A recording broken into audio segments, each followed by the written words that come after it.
Yo, what is up, guys? We are continuing our Marvel Legends review series with the star-spangled hero himself, Captain America.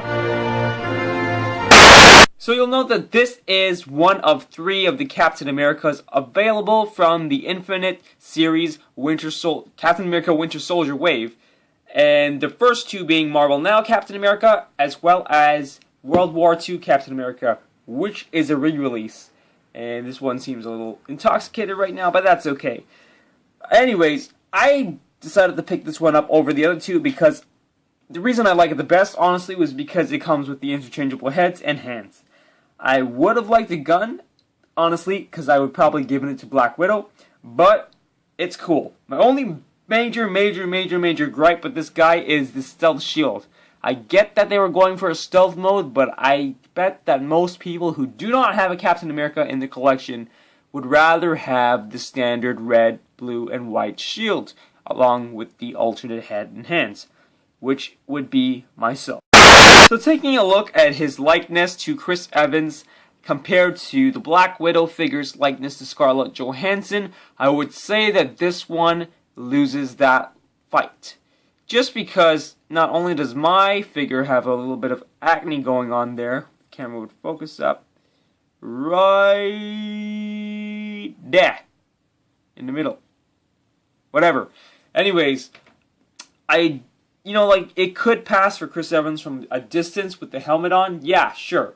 Close up, I don't really think so. But whatever. It's a figure. It's not Hot Toys.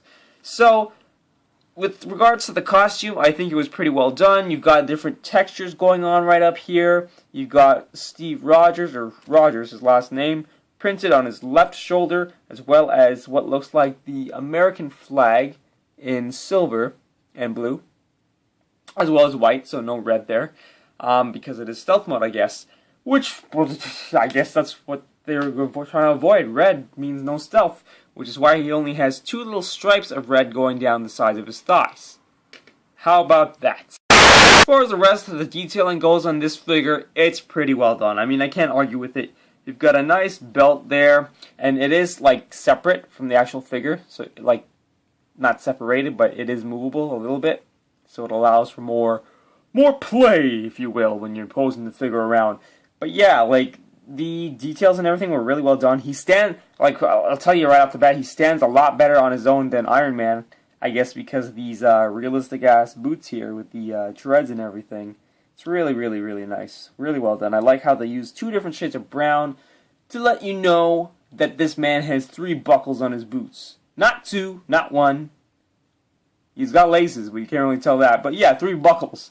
He's also got 2 back pockets to keep his wallet in, and a strap. One thing I would have liked them to include, which they did not on this figure, would have been some kind of peg system, so you could actually peg the shield onto his back. I guess in the movie it was magnetized or something, but that would have been a little too much to ask for with a Marvel Legends, unless you wanted the prices to go even higher than they already are.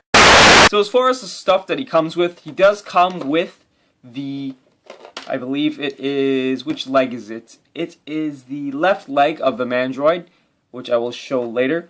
I am going to show you his hands, his alternate hands that he comes with, but just as a heads up, I'm not going to take this one off because I have done it in the past, and it's a pain in the ass to get off and back on. It's because you have to slide the shield all the way down and back up, and then this doesn't give you enough room to actually pull the peg out of the socket sometimes, so yeah. But this is the alternate right hand. It is a saluting hand, or a karate chop hand. It's pretty nicely well done. I keep saying that, nicely well done. Can you even use that combination of words? But anyways, yeah, let me use the camera to focus up here. Nicely done. Got some veins going on there, crinkles in the leather. Really nicely done. And you've got that hinge there you can see, so you can have him bend his hand in the karate chop if you should wish for that to be done. Why you would, I'm not too sure. It's up to you. Now for his second hand, if I could track it down here from the box, it is his left hand, and it is a pointing hand. Same thing here. You don't got a vein in that one as much as the right hand, but it's still pretty nicely done. And just as a warning, when you're taking it out, make sure that this finger here doesn't bend, because if it does, you're going to have a hard time bending it back into shape so that he doesn't look like he's loopy, pointing straight, yet with one of his fingers pointing up. So here's what he looks like with that pointer finger, if the camera would focus in there. Not too shabby, if I do say so myself. Is he repping Uncle Sam subliminally? I don't know. Guys. Got my thinking cap on, know what I mean?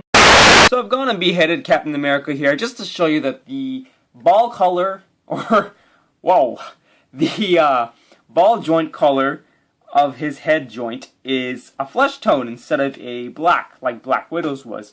And here is the second head that goes with it. Just pop it on like that. Okay, gotta use your thumb sometimes. There we go. Doesn't really have a snap sound like the Fig Arts, but that's okay.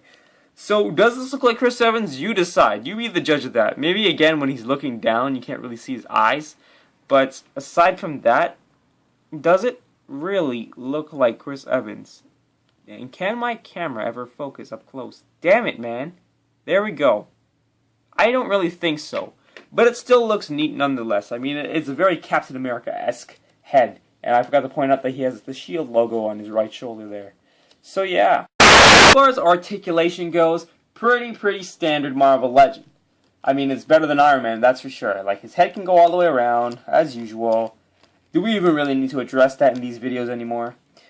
Shoulders, pretty typical. Only goes up about that much. He's got really no excuse, because he doesn't have those shoulder NFL pads like Iron Man, but whatever. 360 motion is capable, as well as that little pec fly motion right there. As far as his hand, he does, well, as far as his elbow, obviously, he has that. He actually has a double jointed elbow, so that's kind of cool. And as far as his wrist, he does have that joint there, so he can do some forearm curls or some wrist extensions, whatever you want him to do. As far as his torso here, he's got that typical swivel here. He can crunch a lot more, a heck of a lot more than Black Widow can, so you can pose him as someone like sucker punching him in the gut or something, for standing out of line. And he can yell at the mountains like Hercules or something, or Brawly, by bending his back up that much. Now, as far as a kind of diaphragm swivelly thing that Iron Man has, it's pretty non-existent with this one, but that's okay, because you don't really see him doing that too much anyways, so whatever. As far as the shield has as much articulation as you can get by swiveling the forearm back and forth, back and forth. Mine has some kind of scuff there, which is really bothering me, and I'm probably, like, honestly, I'm probably going to paint this red, white, and blue myself, because it's bothering me. Anyways, as far as his waist, it's pretty loose, which is nice. It's not too loose, but it's not rigid as well, so, you know, he's got a 360 swivel there. You can spin around and hit people with the shield. And as far as his hip joints now, they're a lot better than Iron Man's, because, get out of the way, shield, you're shielding the people from seeing the figure. He can move up. He's got donkey kick action. His knees are double jointed as well, and his feet are beautifully sculpted and motiony with the ankle pivot, ankle flexion, and ankle extension, and he's got that shin/calf rotation. So overall, pretty good, guys, pretty good. Here he is with two of his fellow Avengers who we already reviewed. Just for size comparison's sake, he is roughly a little shorter than Mark 42 Iron Man over here. I'm not gonna have him come out of the pose, because I mean, you guys can like kind of see that it's a pain in the butt to get these guys to stand. Not only pose them, but get them to stand in the poses too. So yeah. And here he is next to the Red Skull from the same Winter Soldier line. And this is one figure you don't want to mess with.